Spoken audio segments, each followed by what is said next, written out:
Әмсе biz başlayalım. Ha, Bugünkü Avazını sel temamız yukarı kılın. vaksin hakkında düşünce. Kutlubilik İnstitut Tebipen bu ketim teknik ve uyanın kelgisi namlı söhbet programısı. Mahsus vaksin ayrılgan bulup Amerika Uyghur Akademisi reisi Kutlubilik İnstitut Tebipen'ini bilim etti. Şundakla Kolumbiya Üniversitesi Öpük İsellikleri Tetkikatçısı Doktor Mehmet Emin Efendi ile söhbet ilip verildi. Vakti ondaqda biz bugünkü temamızı başlayalım. Mehmet Emin qandaq ahvalınız yaxşımısınız? Aleyküm assalam. Yaxşı, qanda özünüzçü? Ben yaxşı, köp rahmet. Xapılmaysız bugün mikrofonda sal mesul bolğan bolğaçqa sal qiyinchilik paydo bo'lib qoldi. Shundaqdimi bugünkü söhbetimizni ravonliq, yaxshi bo'lish uchun qo'limdan kelganini tirishima. Siz ama bugün vakit ayırıp biz için mühim temalar to'g'riliq bizga söhbetli bo'lganligingiz uchun ko'p rahmat. Hammamizning bilgandek hozirgi dunyodagi birinchi nomerliq tema mush kasal va vaksin to'g'riliq bo'lib qoldi. Shunga bu to'g'riliq o'zingizning tayyorlagan PowerPoint'larni va bilimlarni bizga sunib, biz mush to'g'riliq qalbimizda paydo bo'lgan savollarni yorug'lik chiqarish uchun bu to'g'risida bizga yo'l ko'rsatishingizni tilakdoshmiz. Ko'p rahmat. Sizga köp rahmat. Bana şu fırsatni yaratib berganingizga. Men şu munosabat bilan qarindoshlarga şu o'zimninki vaksin to'g'risida izlanganlarimni qarindoshlarga o'rtoqlashmoqchi. Agar qarindoshlarninki savollari yo fikrlari bo'lib qolsa, uçur shaklda yo'llasa bo'ldi. Sohbetimizni tinchab o'tirgan qarindoshlar, do'stlarimizdan mush jarayonda agar kallanglarga kelgan savollar, chunki haqiqatan hozirgi kunimizda bek muhim bir tema bo'lib qoldi. Hammalarning qalbisida savollar bor. YouTube ve Facebook'ta bu yerga komment qismiga savollaringlarni qoldirib qo'ysanglar, Mehmet Emin akamiz bu yerda bizga javob qaytardi. Ondaqda biz Mehmet Emin aka biz siz tayyorlagan PowerPoint bilan başlayalım. Bo'ldi. Vaksina yoki bo'lmasa boshda kasal to'g'riliq qisqacha bir tushuncha berib, uningdagi başlasak bo'ldi. Siz o'zingizning tayyorligi bo'yicha bizga bir yo'l ko'rsatsangiz ko'p rahmat. Endi bu vaba to'g'risida uçurlar tarqaldi. Ko'pincha qarindoshlarninki bundan xabar bor deb qarayman. Şuna u jihatda men bek to'xtalmay, hozir endi shu vaksina dunyoga kelgandan keyingi bir necha hafta ichida eng qiziq nuqta bo'lgan, ya'ni insonlarninki eng qiziqadigan masalasi shu vaksina. Vaksinaniki bexatarligi va unumi to'g'risida bo'lmoqda. Şuna bugünkü söhbetimiz asaslıqı şu vaksina to'g'risida bo'ldi. Agarda shu nimani başlasak, shu men tayyorlagan PowerPoint bo'yicha bo'ldi. Qag'inni shu nimaga qarab biz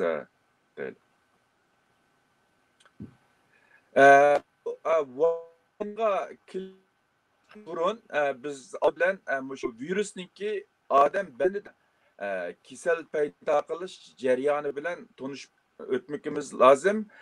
Bu resimde ko'rsatilgandagidek bu yerda bir virus, anandan keyin bir odamniki hujayrasi, ya'ni shu virus nishon qilgan hujayra bor.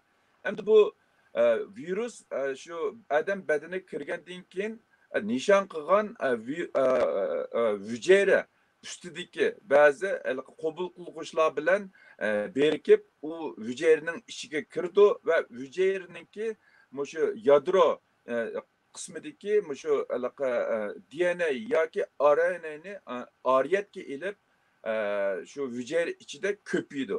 Bu virus ko'payib ma'lum songa yetgan vaqtida bu virus u o'zi turayotgan shu hujayrani vayron qiladi. Ya'ni butunlay uni buzib tashlab, uning ichidan ko'plagan viruslar qon sistemasiga kirib, yani köpligen hücrelerini yuqumlandırdı ve Nəticədə köplügən hüceyrələrin zəxmisi səbəbindən bizning bədənimizdə kasallik paydo bo'ladi. Bu endi mushu virusniki har qanday virus yalğız bu koronavirusi ya COVID-19 virusi bo'lmasdan har qanday virusniki odam badanida kasal paydo qilish bir mexanizmi.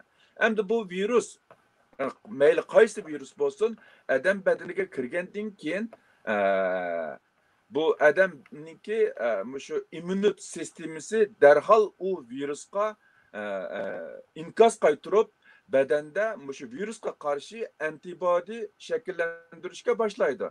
Buningki vaqti odatda bir haftadan bir necha hafta ichida bo'ladi.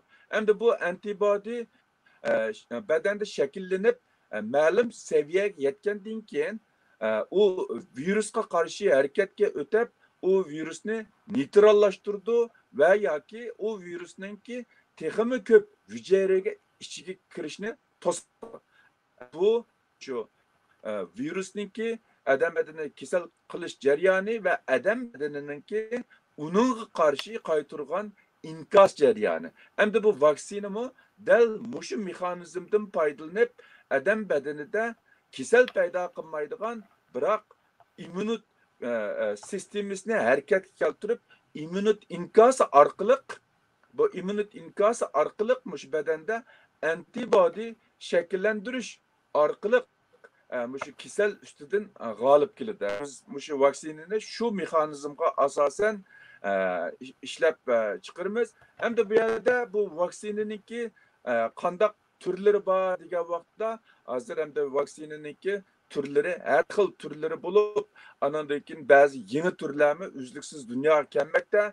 Ama bu yerde ben faqatla ama şu yakında Tabiat jurnalda ilan qilgan vaksininin 8 xil türünü bir misal süptide qarindoshlarga sundum. Hem de en köp işletildiğin en annenevi vaksina qandaq buldu degan vaqtida bu annenevi vaksina şu virusninki kasal paydo qilish kuchini yo'q qilgan, ya'ni harakatsiz holatga keltirilgan virusdan yasaladi. Undan boshqa shu kasal paydo qilish kuchini ojizlatish orqali, ya'ni harakatsiz holatga emas, yana hayot virus, lekin uningki kasal paydo qilish kuchini ojizlashtirish orqali barliq kelgan vaksina bo'ldi.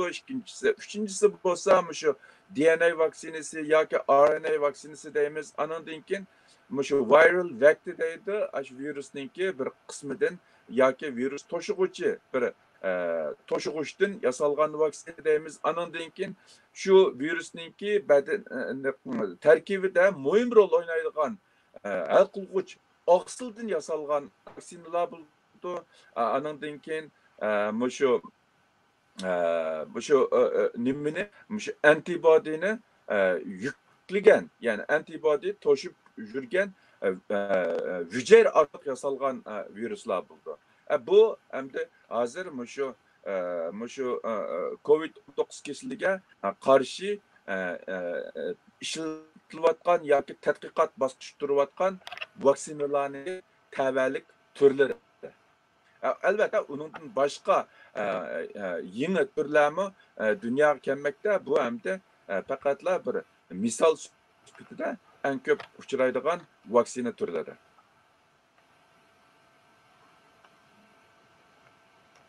Ya ben sizden eğer ruhsat kısmınız bir sual sorap bakım kelyapydy. Ya elbette. Bu kesel oturuğa çıkandan beri, bu vaba dünyaga yayılgandan beri, elbette emmeylendi bir kalımızda her xil suallar var. Bir kesellik oturuğa çıkandan keyin bizden en destekte onun bir doğrusunu tepiş gerek emas mı? Mesela hazır dünyada bunun bu virusun yoki bu kasallikning texi resmi bir doğrusu to'g'riliq hech qanday bir xabar ko'rmadim ben shaxsan. Faqat bo'lib bir necha oydan beri to'xtamay vaksina, Germaniyaning vaksinasi, Angliyaning vaksinasi, Xitoyning vaksinasi degandek vaksin to'g'riliq xabarlar bak ko'p, bu to'g'riliq tadqiqotlar. Bunun doğrusunu ishlab chiqarish yoki hal qilish buluşup qaraganda vaksin to'g'riliq küçüyüş, hani bunun bir farkı yok mu? Yoki başta doğrusunu tepip chiqishimiz kerak emasmi kasallikdan saqaytish uchun? Yo'q, u doğrusunu tepip chiqish deganimiz, u amal yo'qning amali. Sizde bir uyingizda aynak bo'lsa, o doğru tepish degani shu aynakni oldi bilan chiqib o'tib, uni remont qilishga izlanganingiz bilan barobarchu. Bu vaksin tepish degani, aynakning chiqilishini qanday saqlab qolaman deganlikchu bu. U doğru degani aynak chiqilgandan keyin remont qiladigan ish, vaksina aynakning chiqilishini oldin oladigan ishchu. Şunu bu yerda siz aynakni chiqib o'tib yoki uyingizda qochquchi bo'lsa, uni chiqib o'tib chaplashni yaxshi ko'ramsiz yoki qochquchiniki chiqilmasligini yaxshi ko'ramsiz degan gapcha bu yerda. Uning ustiga virus mayli yolg'iz bu virus olsun, virusga qadar hozir qadar bundaq madora 100% önüm berdi deydigan doğru yo'q. Bu virus bayqalg'ili 100 yildak bo'ldi. 100 yilning yanqisi virusga bir önümlük doğru tepilgini yo'q. Şuna virus keltirib chiqargan kasallikniki oxirgi hal qilg'uch amali yanili vaksinachu. Misalanga Zukam kesili bek yayılgan zukam kasal buni bo'lsa, doğru yo'q onun bir doğrusu amaliyotda. yok, doğrusu yok. Ya yalnız zukam emas, hech qanday virusga qarshi doğru yo'q. Virus odatda odam badanida hücrenin içinde yaşaydı. Hazır mevcut doğrular faqatla kanda erkin aylanıp yürgen virüsle karşı. Lekin hücreninki, neminki, virüsninki beden içindeki menbesi olan hücre içindeki o virüska bizim amalımız yok. Faqatla köpüyüp, ben dastlabki slaytda degandek virus hücre içinde köpüyüp kan aylanışga kirgan vaqtida uni yo'qotqili bo'ladi, lekin asli u nimaninki virusning manbasi bo'lgan, ya'ni hujayra ichidagi viruslarni biz yo'q qila olmaymiz.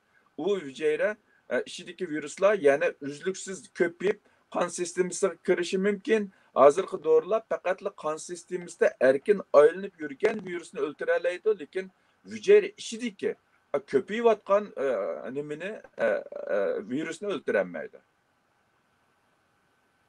Şuna virüs keltirib chiqargan kasalni eng oxirida tubdan hal qilishning birdan bir usuli vaksina.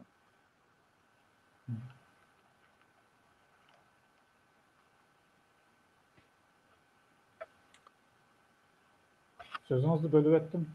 Devamlaştırayım. Ya gerek yok. Çok rahmet. Gerek yok.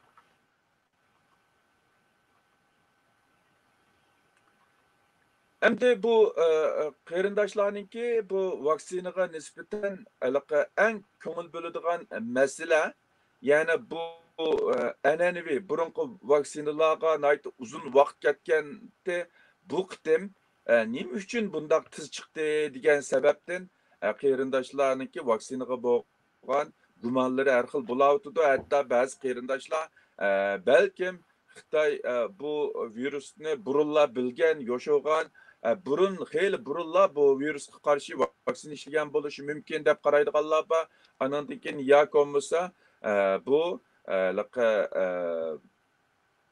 tiz vaqt ishlaganlik uchun bu bexatarligi va unum jihatda masala bo'lishi mumkin deb qaraydiganlar bor.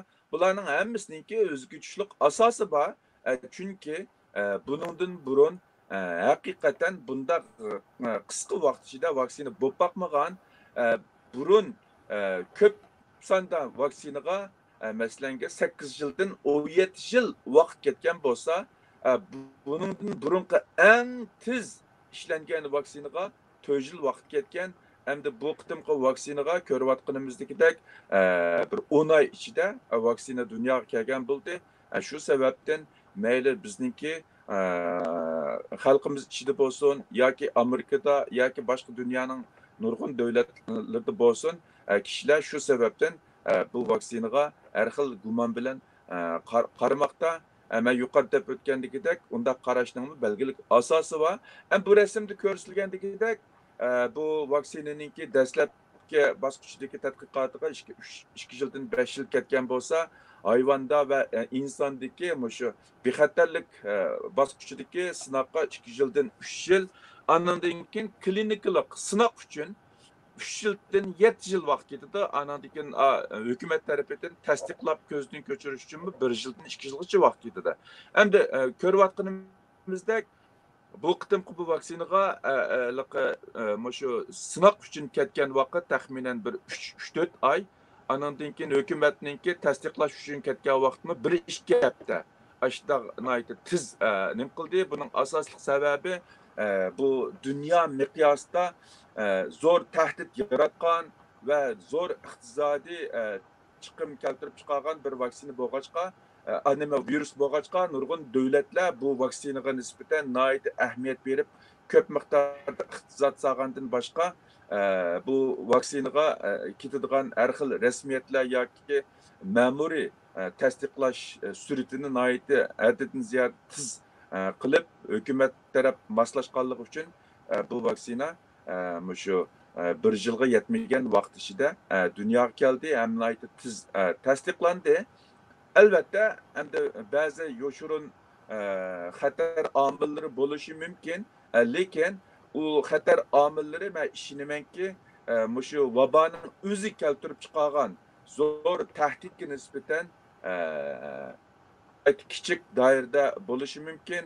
Hozir Amerikada 3 milliondan ortiq odamga vaksina urilib bo'ldi. Ularning ichida hamda alohida aks ta'sir bergan ondan sal ortiqroq hamda lekin ko'pincha odamlar asosan bexatar holda bu vaksinani qabul qilib shu oldimizdagi haftadan boshlab ikkinchi qitimliq emlashni boshlash oldi turibdi.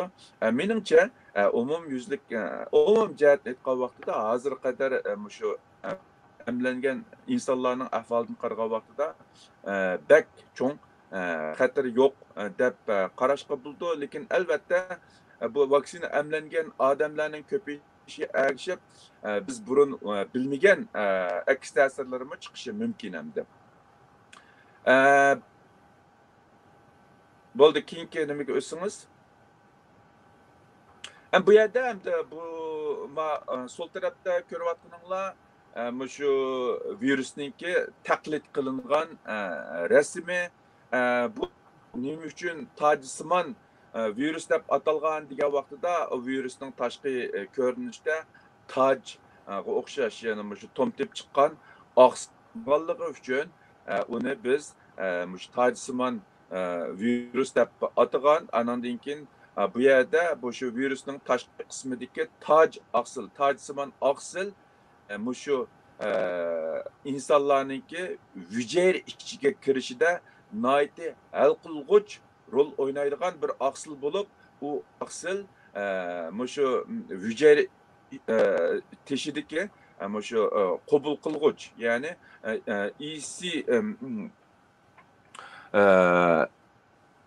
AC2 degan shu qabul qilg'uch bilan berikib hujayra ichiga kira oladi. Endi men bu tojsimon oqsil yoki shu tomtib chiqqan oqsil, ya'ni buni inglizcha spike protein deymiz.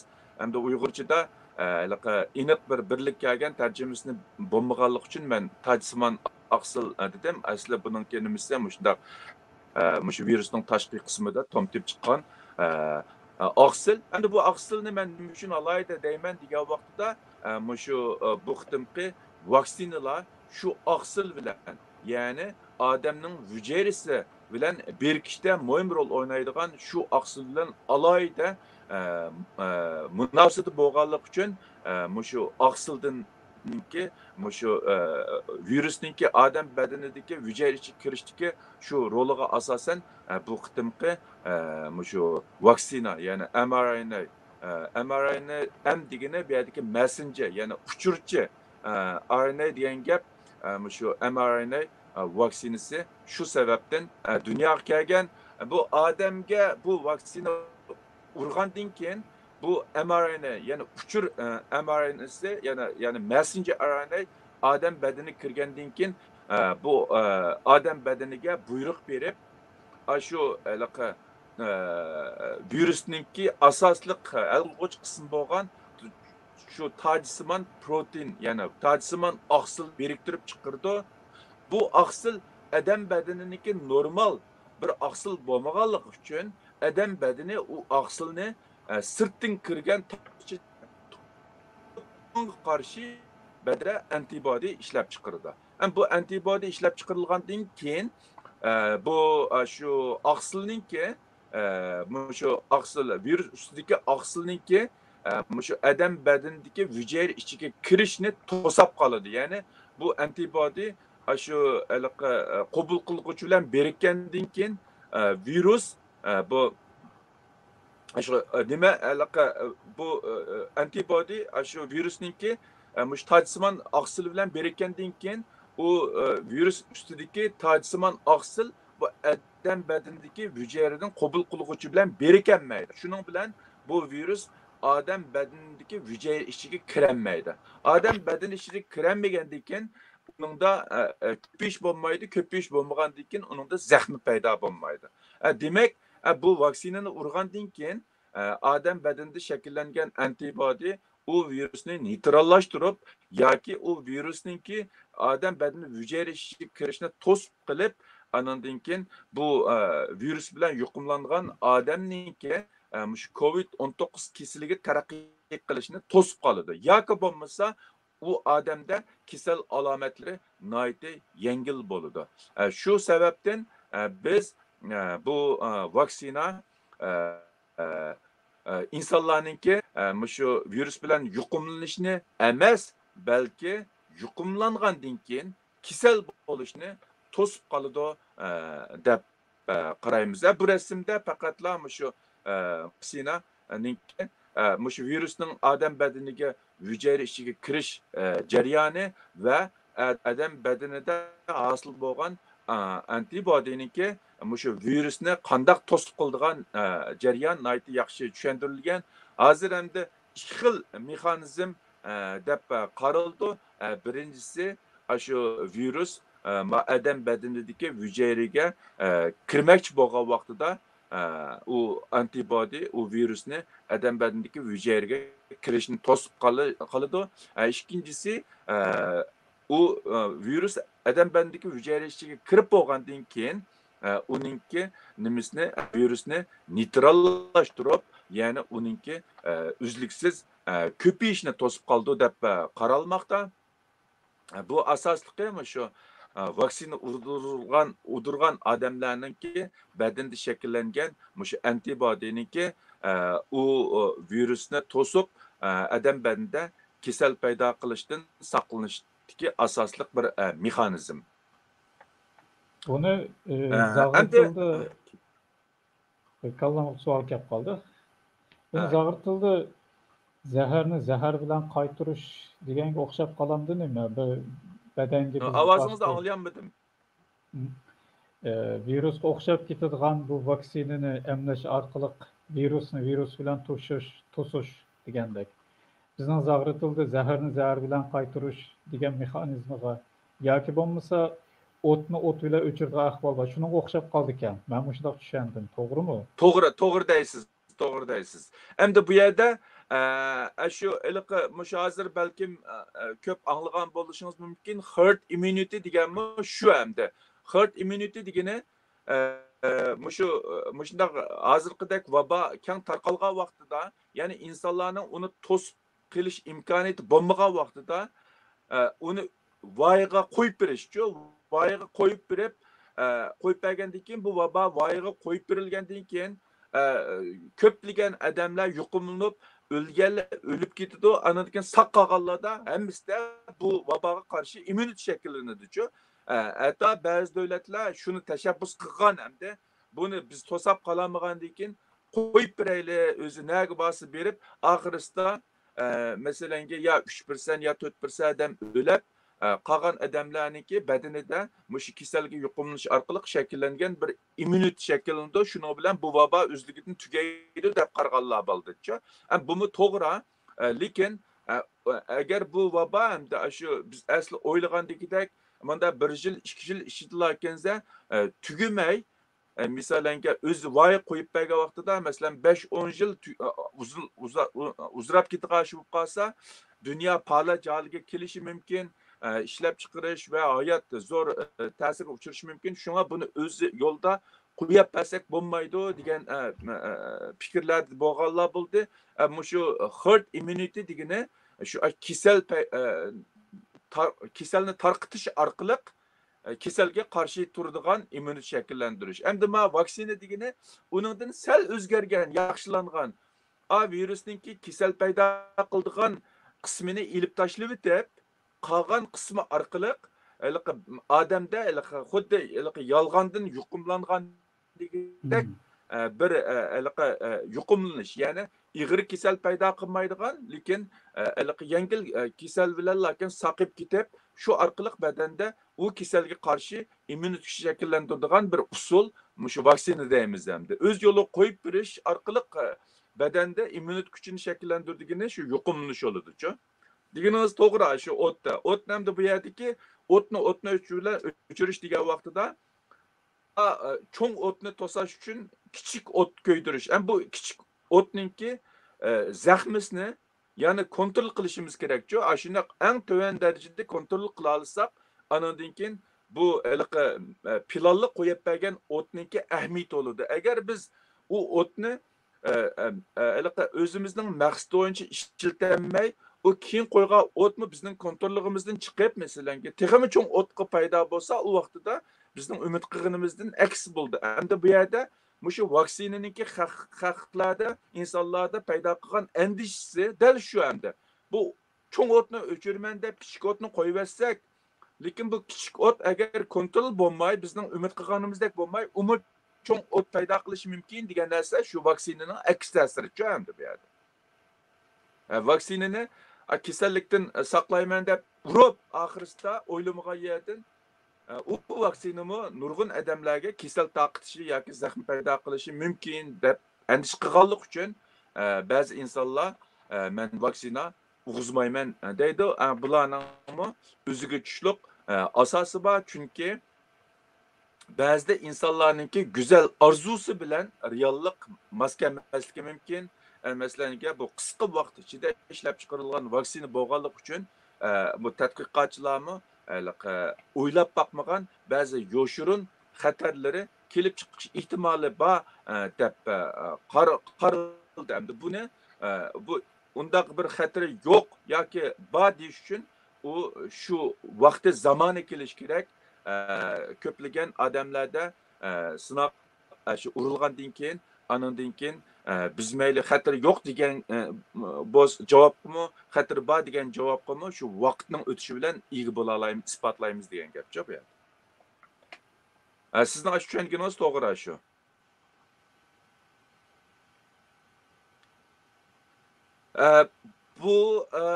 Bunun da asasligi hozir qadar dunyoda 150 xildan ortiq vaksinalar tadqiq qilinayotgan bo'lib, bu tövəndə mən ko'rsatganim mushu hozir hamda eng oldida minayotgan vaksinalar, bularning ichida bir qismi allburun tasdiqlandi. Misolanga birinchisi Pfizer bilan Germaniyaning BioNTech degan shirkatiningki vaksinasi emlanishga boshladi. Ikkinchisi Moderna'ning boshlandi. Andan keyin uchinchisi Johnson va Novavax'ninki balki mushu 3-oylarda 3-4 aylarda bozor kirishi mumkin deb qaralmoqda. Andan keyin Oxford shu nimaniki Oxfordningki vaksinasi hozir Angliyada tasdiqlandi. Qisqa vaqt ichida Yevropada va Amerikada tasdiqlanishi mumkin. Andan keyin Fransiyaningki vaksinasi 6-si umu nimada pat yaqinda 3-4 aylarda oxirgi nimani oxirlashtirib sinoqni klinik sinoqni oxirlashtirib pat yaqinda bozor kirishi mumkin deb qaralgan vaksina. Bularning hammasi shu hozir eng oldida minayotgan, ya'ni insonlar tarafidan pat yaqinda rasmiy emlashga boshlashi mumkin degan vaksinalar. Undan boshqa men deb o'tgandagidek hozir 150 xildek vaksinalar o'xshamagan turdagi vaksinalar yana tadqiqot bosqichiga turmoqda. Bu vaksinalar balkim shu yilning oxirigacha oldi keyin bo'lib bozorga kirishi mumkin. Bu hamda asosligi shu Xitoyda ishlangan vaksina. Xitoyda ishlangan vaksinalarning turi xeyli ko'p bo'lib, bu 5-6 xil vaksina hozir shu oldin ketayotgan ba'zilari shu Arab xalifaligi va boshqa davlatlarda tasdiq qilinib rasmiy emlashga boshladi. Andan keyin Turkiyami qarindoshlar xabar topgandagidek bu vaksinadan 50 milliondek vaksina zakaz qilgan bo'lib, dastlabki 2 million vaksina Turkiyaga yetib kelibdi. Pat yaqinda Turkiyada emlashga boshlashi mumkin. Bular hamda asos undan boshqa Rossiyaning 2 vaksinasi bor. Ular hozir hamda masalan rayl xarakterlik ba'zi rayonlarda rasmiy tasdiq qilinib urushqa boshlandi. Bugungi shu leksiyani hamda men qisqa qilib shu yerda oxirlashtirmoqchi. Agarda qarindoshlarniki savoli yo boshqa savollar bo'lib qolsa, men javob bersam bo'ldi. Agarda qo'shimcha qildigan yer bo'lib qolsa, savollar so'rasangiz, men shunga qarab javob bersam bo'ldi. Bu vaksina to'g'risidagi asosliq shu nima? Shunchalik ham mening so'zlaydigan. Evet, sizga ko'p rahmat. Bu yerda kallam mening shaxsan o'zimning ba'zi savollari, yolg'iz mening emas, ko'pincha kishilarning kallasida paydo bo'lgan savollar bor. Bu jarayonda sizning bugun bergan bu leksiya bilan birlikda yana bir qatam uni bir so'rashni xohlayman. Eng dastlabda vaksina to'g'riliq haqiqatan hammalarning kallasida bir gumon bordi. Çünkü tez vakitte oturuğa çıkan bu başka, bu doğruluk kaldığımızda suallarca guman köptü. Bununla siz düşünceni berip öttünüz. Bu düşünceler biz için yeterli, köp rahmet. Yeni bir sual, bulup mu Uygurlarının mesela hazır bizim köp yaşayan devlet Türkiye'de biz hazır köpek yaşayımız. Türkiye'nin ki başka vaksinalarını emas belki Xitayning vaksinasini tanlaganlik sebeplik. Belki bunun başka iqtisadi sebepler bo'lishi mumkin, onu biz bilmaymiz. Bu kasallikning Xitoydan chiqib dunyoga yayilganligi, dunyoda bir vabo oldi kelgandan keyin buning vaksinasiniki Xitoydan chiqib yana qaytadan boshqa davlatlarga setish boshlaganligi bilan bizda jiq savol, jiq gumonlar paydo bo'ldi.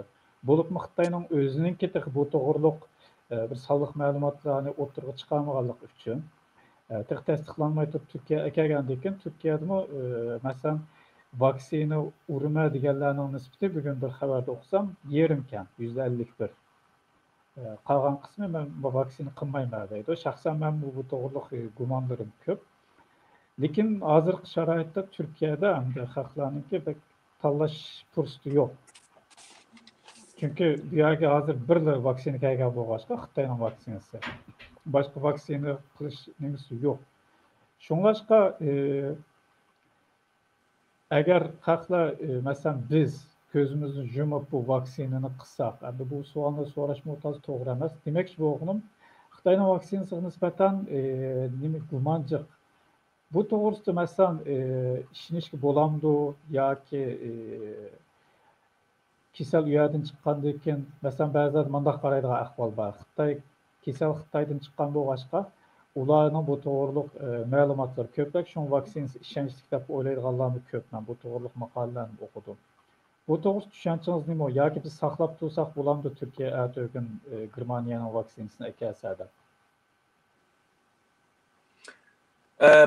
Bu yerda hamda mundaq bir masala borchu. Masalanki biz masalan Amerikada yoki G'arb davlatlarida shu Uyg'ur masalasi, ya'ni Xitoyningki butun inson huquqlariga ig'ir tahdid ilib kelganlik sababidan butun dunyo miqyosida biz Xitoyning mollarini boykot qilishni tashabbus qilyapmiz hamda. Yalğız bu vaksina emas, har xil mallarni boykot qilishni tashabbus qilyapmiz. Uning asos sababi hamda biz va Tibetlarniki Xitoy siyosatininki cho'ng bir ziyonkashlikka uchragan bir millat bo'lish sababidan bu dunyodami hamda inson huquqlariga ko'ngil bildigan insonlar bizningki shu uchrayotgan zulmimizga yizdoshlik qilish sababidan bu Xitoyning mollarini boykot qilishni tashabbus qilyotdi. Endi bu vaksinaga kelsak, bu vabanın özü Xitayning nurg'un mas'uliyat sababidan tarqalgan bo'lganligi uchun bu vaksinani insonlar bir g'ururi bor insonlar texmi cheklashi kerakchu. Masalan, sizning uyingizga o'tni qo'yib o'tib, anandan keyin bir chelak suv kelib bersa, siz yana ashqalli deb olsangiz bu bir aqlga uyg'un emas. Shu nuqtani aytgan vaqtida men qarindoshlarni hamda shu Xitoyning mollarini boykot qilganga o'xshash bunimi boykot qilsa to'g'ri bo'ldi deb o'ylayman. Hamda u sog'lomlik nuqtasini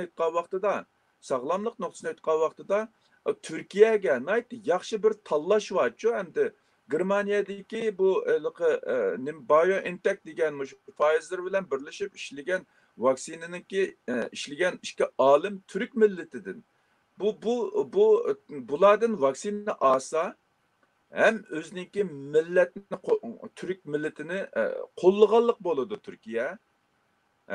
Hem bajatimmi bu BioNTech'ninki ishlagan vaksinasi bajatimmi Xitoyning vaksinasidan ko'p azon.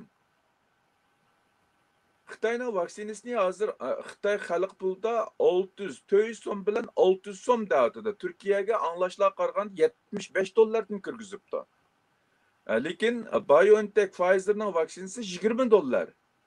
Men endi mayli uninki ishliguvchininki Türk bo'lishi, anandan keyin bahasining arzon bo'lishi, sufatining kapolatga ega bo'lishiga qaramay, Türkiye nima uchun Xitoydan 50 million vaksina akirganligini men aqlim faqat yetmaydi-chu.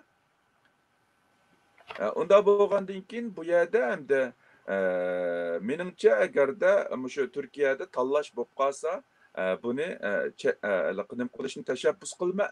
Albatta buni shu tibbiy, ya'ni akademik nuqtadan aytgan vaqtida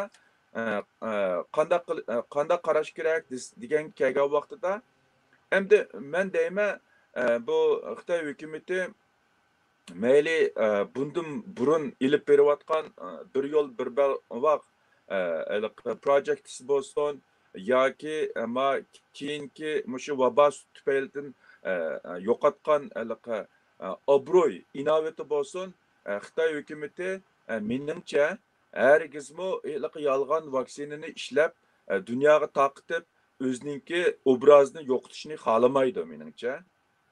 Uni qisdan yolg'on vaksina taqtivyotdi deb unda qaramayman. Lekin hozir qadar o'zlaridimi bu vaksinaga ishonchi bo'lmaganligi uchun bir mukammal bir doklad sunğun yo'q-ku bu yerda. Biz mayli uni ishonchlik deyli yoki ishonchlik emas deyli, ikkilisiga nisbatan bizda asosimiz yo'q. Endi insonlarningki gumon qilishdan asosli sabab transparency, ya'ni buningga nisbatan aniqlik yo'q-ku. Uyg'urlarning bir gapi bor, qo'sqonning ag'rashomisi tavzishdan qo'rqma deydi-ku.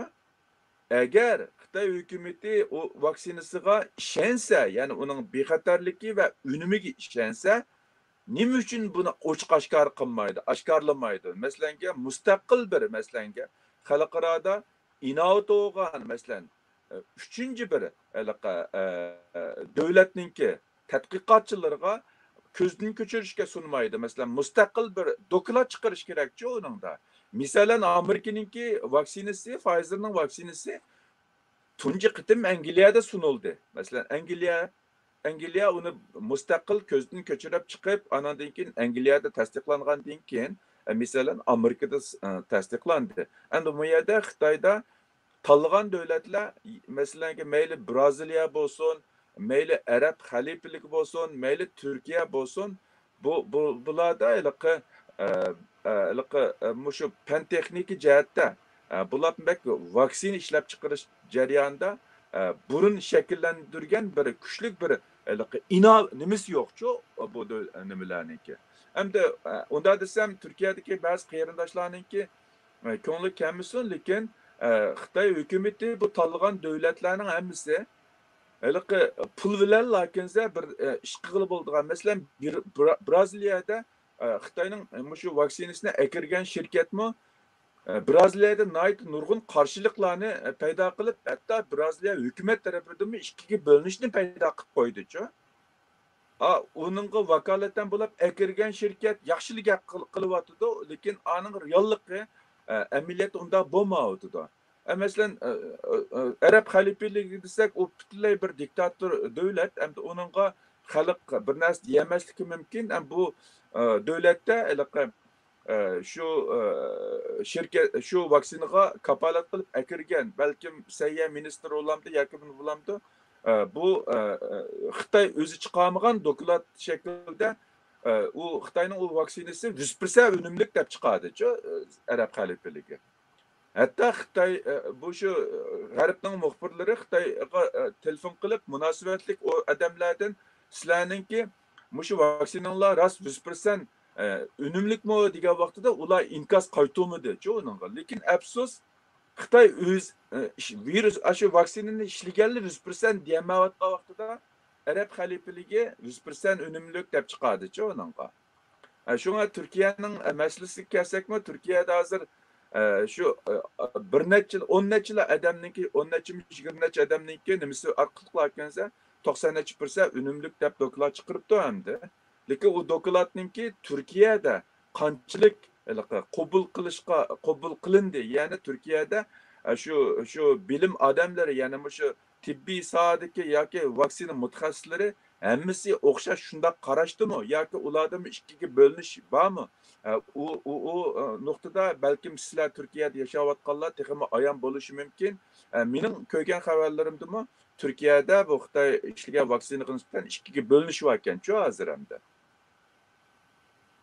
Hem de insanların vaksinaga bo'lgan ishonish, ya'ni udurmayman degan masalasiga kelsak, bu ko'z qarash masalasi bo'lib, u vaqtning o'z nimasiga ergishib o'zgaraydi. Masalan, Amerikadami vaksina chiqsa, men udurman degan odam 17% mi shundaqcha, 17%. Udurman deganlar. Turkiyada yerimiga borgan dedingiz, Amerikada yerimiga bormaydi. 10%, 20% ga bormaydi-chu Amerikada. Lekin 50% adam, yani 50%'den artık adam ben bir neçe ay saklap ahval qarab çıkıp udurman deganlar ko'p hamda. Vaksina uğuzmayman degan adamlar Amerikada 30% etrafida borchu. Uğuzmayman deganlar. Hamda har qanday bir yuqumli kasallikni kontrol qilish uchun cho'qim 100% hamma odam vaksina udirish zarur emas.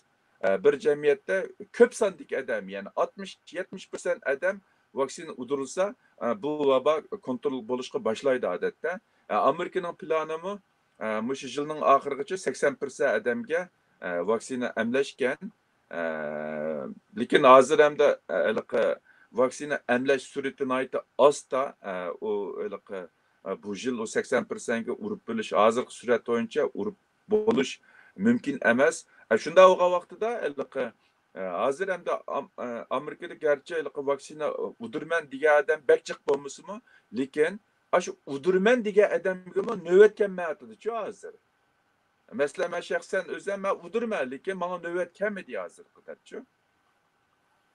Shunga bunday aytgan vaqtida bu shaxsiy ko'z qarashninki o'xshamagan ko'z qarash bo'lishi tamoman normal, lekin u ko'z qarash belkim vaqtning o'tishi bilan o'zgaraydi hamda. Shunga akademik nuqtadan aytgan vaqtida Xitoyningki vaksinasini bexatar deganga isbot yo'q, yetarli isbot yo'q. Bexatar emas deganga yetarli isbot yo'q. Ya, eng muhimi Xitoyning vaksinasi to'g'riliq. Manda bir mesele var. Xitoy hozir qaraydigan bo'lsak, bu kasalni men yo'qotdim, bu kasalni yengdim degan bir pozitsiyada hozir dunyoda kundalik vaqa nimasi bek oz. Lekin Xitoy men bu kasalni bu şu vaksina arkalık yandım demedi. Şoňlaşky haklarda bizde bir sual belgisi yoki bütün dünyada haklarda bir sual boğanlygynyň sebebi muşu da ameliyatda. Ben bu vaksina arkalyk bu kiselini kontrol altına aldım degen bolsa, o çağda ha ilmi noktadan çıkış tutup bargan wagtda biz ýaxşy kömsekmi, biz halymsakmy belki Hytaýnyň vaksinasi faydalı boluş mümkin diýerleýdik, lekin hazır onu diýenmeýiz. Yana bir sual bar miyada Memtiminka. Bu sualını ben başkalardan mı köp anladım. Mesela ködok, mandak bir köz qaraşpa. Eğer birisi bu virüs yuqumlanıp, davalanıp saqlayıp çıkkan bolsa, siz dep ötken antibody, yani bu antibody şekillinde o vücutta. Bu kişiler vaksini emleş gerek mi? Yaki emlemesin bolayıveremdi. O bir tabii yolda bir vaksinlangandek bir ahval ortaya çıkan bolus. Ulama vaksinlaniş gerek mi? Qayda boyunca ula vaksina uduruş gerek emas. Çünkü vaksininki önümi del şu sünni yuqumlandırıp kisel payda qılmagan ahval aslında sünni yuqumlandırış dep qaraşqı boldu şu vaksinini. Eğer tabii yuqumlanıp saqaygan bolsa, ularning vaksina emlash hojati yo'q. Lekin bu yerda bir masala bor, hozirgacha aniq bo'lmagan bir masala bor. Mayli vaksina bo'lsin, mayli bu kasal bo'lib saqaygan odamlar bo'lsin, ularning badanida shakllangan antibody, ya'ni immunit kuchi qancha uzun davom qiladi degan masala bor-ku bu yerda. Endi hozir aş kasal bo'lib saqayganlarning badanida bu şekillengen antibody'ninki 3 aydan keyin tövellep maňydyganlygy, tövellep ma'lum basqyçga bargan wagtida saqlanıp kaldyganlygy, yani köp kısım adamlarınki hazır kadar mesela hazır hazırkı malumatlara asaslanğanda 8 ay saqlandyganlygy ma'lum-çu. Yani az bir kısım adamlarning 3 aydan keyin o adamni qoğdayanmaydygan aletke çüp qalğanlygy ma'lum. Bu adamların işi de misalen hazır kadar 10-20 adam resmi şu dokümentleştirilgen hem de adamdan 10-20 adam ikinci kıtım qayta yuqumlandı. Lekin mutlak köp kısmı qayta yuqumlanmadı. Bu vaksina mı oxşaş? Mesela vaksina udurgan adamlarning mı hemmesi kisel bolmaydı degan iş yok. Hemmesi yuqumlanmaydı degan iş yok. Misalen Modina'nın 30 bin adamның içinde 95 adam yuqumlanıp kisel olgan. Ularning içinde 90 adam vaksina udurmagan adam, 5 adam vaksina uğuzgan adam. Yani yuqumlanganlar işte aşı sınaqqa qatnaşqanlar içinde. Munda çıqqan vaqtida bu yerda yana meyli kisel olap saqaygandan keyin şekillengen antibody bolsun yoki vaksina udurup qandan keyin şekillengen antibody bolsun şu adamninki keyin qayta yuqumlanishdan saqlashdagi mexanizmi asosan o'xshash. Agar kisel bo'lib saqaygandan keyin yana qayta yuqumlanish ehtimoli bo'lsa, vaksina udurgandan keyinmi qayta yuqumlanish ehtimoli bor degan gap. Şunlaşqa bu yerdagi masala mayli kisel bo'lib saqaygan bo'lsin, mayli vaksina uğuzgan bo'lsin, bu adamning badanida shakllangan immunitesi, yani vaksin şu antibodysi qancha uzun davom qildi degan gap. Agar 6 oydan keyin tugab ketsa, u adam yana qayta yuqumlanmayman deydikan, vaksina uğdirish kerak degan gap chiqadi. Agar badanda shakllangan antibody u adamni 1 yil qo'g'diya oladigan bo'lsa, ya'ni 1 yildan keyin tövellep ketadigan bo'lsa, u vaqtida u adam yoki vaksina uğuzgan adammi 1 yildan keyin yana udurishga to'g'ri keldi. Şuna hozir qadar biz bilgan ahvol faqatla 8 oylik ahvolni qilamiz. Chunki bu vaba insonlar tarafidan haqiqiy tonilib, mush antibodylarni tekshirib qilganga hozir 8 oy bo'ldi. Bu antibodyning ishi 3-4 oydan boshlab o'tirg'i chiqqan ish bo'lganligi uchun hozir biz bu kasal bilan yuqumlanib saqaygan odamlarning badanidagi antibodiniki qanchalik saviyada ekanligini faqat 8 oylik ahvolni uqamiz. Undan keyin uqamaymiz. Agar 1 yil bo'lgandan keyin andan keyin dastlab kasal bo'lganlarning badanida shakllangan antibodi yana yuqori saviyani saqlab qolgan bo'lsa, u odam 1 yilgacha vaksina udurishning hojati qolmaydi. Şuna bu nimede nazariya boyunca u kasal bulup saqaygan adam mesela doktorxonaga berip şu bedenideki antibodini tekshirib baksa, bu antibodi yani şu adamni şu virusdan qo'g'digidek seviyede, yuqori seviyede saqlanib qolgan bo'lsa, u adamning vaksina udirish hojati yo'q.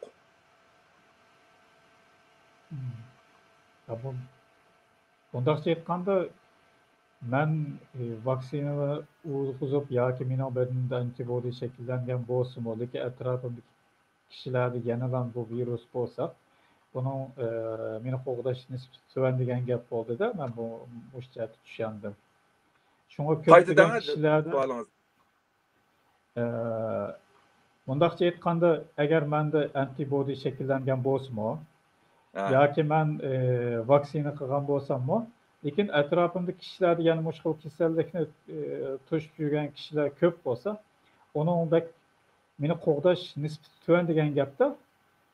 Shuning uchun ko'pincha kishilarda yani bu kasallikni umumyuzlik yo'qolgan sharoitda yoki azaygan sharoitda anandan keyin ishga yaraydi degan gap. To'g'rimi? Ya'ni men buni vaksinalab qo'yib o'zim yolg'iz, lekin qolgan kishilarda bu kasallik yenilam bo'lsa, meni bek qo'g'diyolmaydi degan gapda bu. Ya, Mundaq çok qarang, şu vaksina sizning vaksina udurishingizning maqsad shu sizni qo'g'diyash. Şu ko'plagan kishilarning vaksinalash kerak degan siz o'tgan nokta keldingizda. Undaqmi demaymiz. Bu ko'p kishilarningki bu hozir vaksina udurishninki, masalan bir davlatga nisbatan, bir jamiyatga nisbatan vaksina udurishninki maqsad sizni qo'g'dash emas. Bütün normal hayatını işlep çıkarışını eslik keltiriş. Şunlaşqa siz udurgandan keyin siz kasal bo'lish nisbatiniz xatarınız yuqori darajada tövellaydi. Şunlaşqa siz vaksina udurishsiz. Bo'lmasa nima qilib udursiz? Bu yerdagi maqsad ko'pincha xalqlarga vaksina udurishdan maqsad sizni qo'g'dash emas, balki bütün jamiyatning hayotini normallashtirish, ishlab chiqarishni eslik keltirish. Lekin sizning nuqtangizni aytgan vaqtida vaksina udurgandan keyin sizga bo'lgan xatar cho'qim tövəlləş kerak. Bo'lmasa vaksina udurishning ahamiyati olmaydi bu yerda. Yana bir savol. Xitoy vaksinasini urg'izgandan keyin yangi kasallar giribdor qilish ehtimolligi yuqori degandek gap so'zlar bor, so'z so'zaklar. Bunun bir qanchalik ilmiy to'g'riliq biz bilmaymiz endi. Bu to'g'rimi yoki bu bir quruq? Ya bundan da Xitoyning ishlagan vaksinasimi birsi shu virusni harakatsiz holatga keltirib ishlagan vaksina borchu buni ichida. Hamda masalan ular masalan virusni butunlay harakatsiz holatga, ya'ni odam badanida kasal paydo qilmaydigan holatga akeltirdim deydi hamda. U harakatsiz holatga yoki kasal paydo qilmaydigan holatga akilish nisbati 100% emasmi? Agar bu harakatsiz holatga yoki kasal paydo qilmaydigan holatga to'liq akirilmagan bo'lsa, u bir virus hamda. U kasal paydo qilish ehtimolimi borchu. Shunga buningda shu birinci qitimliq kliniklik sınaqning maqsadi shu hamda. Buningda asosliqa sog'lom badani kuchli odamlarni tanlab, shularda emlash orqali, shularda sınaq qilish orqali u nazariya bo'yicha harakatsiz holat keltirilgan, kasal paydo qilmaydi deb qaralgan shu virusdan yasalgan vaksina nazariya bo'yicha bo'lamdi yoki uning ta'siri solab odamga kasal paydo qilamdi degan maqsadda shu birinchi tur kliniklik sinoqni ilib boradi. 20-30 sog'lom qovul odamda tasodifiy bu odamlarda kasal paydo qilib qolsimi cho'ng ziyon zahmat paydo qilmasligi mumkin deb qaralganligi uchun ular sinoq qiladi. Shunga bu sinoqniki natijasi anandikin mushu vaksinaniki bexatarligida nihoyatda muhim. Endi Xitoy hukumati bu birinchi bosqichlik sinoqniki natijasini 6-oyda e'lon qilgan. Bexatar, hech qanday masala yo'q debchi. Buni anandan keyin ikkinchi bir mustaqil bir organ isbotlab uni qilmadi. Lekin sinoq jarayonida Braziliyada birisi o'lib qoldi. Bir odam o'lib qoldi. Onunluk uchun Braziliyada nurg'un namoyishlar, qarshiliklar bo'lgan.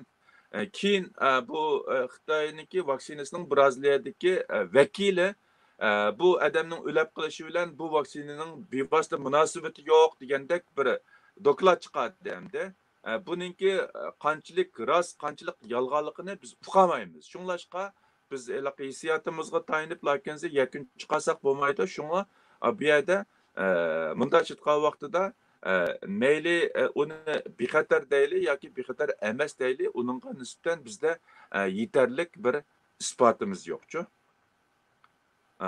Bu to'g'rida hech qanday sonliq ma'lumot bo'lmag'achqa, shunga biz bu gap so'zlarga to'g'ri yoki xato deyolmaymiz. Shundaqmi? To'g'ri. Deganingiz to'g'ri. Lekin nazariya bo'yicha harakatsiz holatga keltirilgan virusdan yasalgan vaksina niki kasal paydo qilish ehtimoli bor. Chunki misolanga burun shu 70-80 yil oldida vaksina tadqiq qiladigan olimlar, shu g'arb davlatlarida shunday vaksina tadqiq qiladigan olimlar bu vaksinaningki bexatarligini sinash uchun oldi bilan o'zlariga, o'zining urug' tuqqanlariga uratdi-chu. Bu tarixda hamda shu o'ziga shu sinoq qilib o'lib qolganlar bo'lgan yoki urug' tuqqanlar o'lib qolganlar bo'lgan. Hozir hamda Ikkinchi Dünya urush mezgilida hamda masalan Yapon, Germaniyalar boshqalarda sinoq qilgan bo'lsa, hozirgi qonun nimasida shu sinoq qilmoqchi bo'lgan odamlarga nurg'un iqtisodiyotdan pul berib, andan keyin buningki munda xatiri bor deb tushundirib, biz bu vaksina sen sinoq qilgan vaqtida balkim sening kasal paydo bo'lishi mumkin, o'lib qolishing mumkin degandek shunday ahvollarning hammasini tushuntirib qo'yib, ularga sug'urta berib, andan keyin shu tajribaga qatnashganligiga qo'liga naqd pul berib degandek sog'lom odamlarda ilib bordi hozir hamda. Nimishqa degan vaqtida shunday xatarning borligi sababidan. Buni biz nazariyaga asosan qarab, lakin ba yoki yo'q deyamaymiz. Chunki xatiri bormi desangiz ehtimolligi bor. Shu birinchi bosqichlik klinik sinoqning maqsadi dal shu xatiri bor yo'qligini qarab chiqish. Andan keyin u sinoqda xatiri yo'q bo'lib qolsa, andan keyin u vaksina kandidati ikkinchi bosqichga o'tadi degan gap. Endi bu Xitoyningki sonliq ma'lumotida birinchi bosqichlik klinik nimasida xatir yo'q deb e'lon qilgan. Lekin ikkinchi, uchinchi bosqichlik kliniklik sinoqningki nimasini o'zi e'lon qilmadi. O'zinkida e'lon qilmadi. Faqat Arab xalifaligida e'lon qildi, Braziliyada e'lon qildi, Turkiyada e'lon qildi. Lekin o'zida bizdagi oxirlashtirmadik o sinoqni davatidicha hozir. Şuna bunu biz hissiyotimizga tayinib yoki bo'lmasa o'chmanligimizga tayinib lakinsa u xatarlik yoki xatarlik emas deb deyamaymiz. Bunda chiqqan vaqtida xatarlik bo'lish ehtimolligi yolg'iz Xitoyda ishlagan vaksinada emas, dunyoning har qanday yerda ishlagan vaksinadan hammasida xatarlik bo'lish ehtimoli bor. U ehtimollikni faqat shu sinoq orqali yakun chiqaramiz-ku, sinoqning natijasi orqali. Masalan, Amerikada men o'zim biladigan nimaniki sinoqning natijasida birinchi, ikkinchi, uchinchi bosqich sinoqda eng oxirida 30 necha ming odamda sinoq qildi-da, hamda shu rasmiy tasdiqlashdan burun. Bularning dokladlari hammasi bor. Qancha odamda kasal qilgan, misolanga abiyat degandek jami 95 odamda kasal bo'lgan. Ularning ichida 90%lik silishtirma xarakterlik kontrol grup, yani şu placebo degan aşılarını yalgan vaksini udurgan gruptan 90 adam kesel olgan, va rast vaksini udurgan grupidan 5 adam kesel bolgan. Demek, şunun bilen bu vaksinin qoğdaş nisbeti 94-9% dep, yani 95% dep çıqargan gap. U yerda vaksina uğuzgan grupida faqat kesel bolmaydı degan gap emasdi yani. Vaktimiz to'shib qoldi. Ko'p rahmat. Oxirgi bir savolni ilib o'tayman. Endi bu vaksinaninki 6 oylik bir unumlik muddati bo'lganligini qarasak, bir 2 qatim vaksina qilish kerak degandek bir savol kelib chiqarkan. Bu to'g'rimi yoki ko'p vaksina emlashning ziyni bormi yo'qmi? Buni qisqacha bir javob berib o'tsangiz. Ya bunun da emdelikime abiyetten dep öttüm bunu. Hazır emde meslenke şu 6 ay degen nersi nereden çıkan desiniz. Şu kisel bulup antibody bedende antibody şekillengen ya ki vaksini udurup antibody şekillengenlerinin bedene dayak ki bedende şekillengen antibodyni şu 6 aydan keyin tekşürüp iniqlanganlık için 6 ay degen hazır 8 aydan keyin bu antibody bağlıqı iniq boldu. Eğer biz vaksina dastlabki sınaq qilganlar meselenge şu en burun şu sınaq qilib urilganlarni 5-6 ayda urganchu. Anda olganda bu adamlar mesela kelajil 5-6 ay vaqtida 1 yil olgan bo'ladi. U vaqtida anandan keyin bu adamlarning badani shakllangan antibodyning miqdorini puqalaymiz. U vaqtida balkim 1 yildan keyin bu adamlarning badanidagi vaksina sababini paydo bo'lgan antibody yani yetarlik darajada bo'lsa, u vaqtida 1 yilgacha udurishning hojati yo'q degan yakun chiqadi. Şuna bir yerde çokum 6 ayda qaytalash, 8 ayda qaytalash, 1 yilda qaytalash degan meseleге aniq javob yo'q. Chunki 1 yil bo'lmadi bu vaksina urg'izg'ili. Hozir şu eng dastlabda sınaq qilgan vaksina urg'anga 6 ay vaqt oldi-ku hozir. Mesela 5-6 aylarda dastlabki sınaqni şu vaqtida boshlagan u adamlarning badanida hozir antibody yani mavjud. Şuna bu antibody 6 ay qo'g'diyalaydi degan yakun chiqadi. Andan keyin 8 ay o'tgandan keyin 8 ay chiqishi mumkin, 1 yil olganda 1 yil chiqishi mumkin. Shunga hozir endi bu vaksinani 1 yilda bir qitim emlash kerakmi, 2 qitim emlash kerakmi yoki bir qitim emlansa bir umr emlanmasin bo'lamdi, uningga aniq bir javob yo'q. Lekin tunji qitim emlangan vaqtida 2 tal urush kerakligi o aniq endi. Misalanga birinchi bir talni urib bo'lib 3 haftadan keyin ikkinchi talni urdi. Shuning bilan bu ikki tili shu bir qitimliq vaksina emlash deb hisoblanadi-ku. Endi bu ikki tal urgan vaksinani 6 oydan keyin yana qaytalash kerakmi? 1 yildan keyinmi yoki shuning bilan mangulik bo'lib ketamdi? Uni faqatla vaqt isbotlaydi. Ko'p rahmat Mamtun aka. Bu hozirgi hammalarning intayin ko'ngil bo'layotgan, butun dunyoning ko'ngil bo'layotgan bir vabo temasi. Ondan keyin insonlarni bizni xo'sh qilg'idek bir vaksina ahvollari bordi. Bu to'g'riliq qalbimizda paydo bo'lgan tushunchalar, savollar, bu to'g'riliq bizning qalbimizda savollarni aydınlaştırışga ko'p yo'l ko'rsatdingiz. Köpten köp rahmet. Bu to'g'riliq bizni YouTube'dan ve Facebook'dan tanışgan qadrli ko'rurmanlar ve anlıqçılarım köp rahmet. Vaqtınızı ayırdığınız için qaytadan rahmet aytaman. Aman bo'ling. Sizga köp rahmet.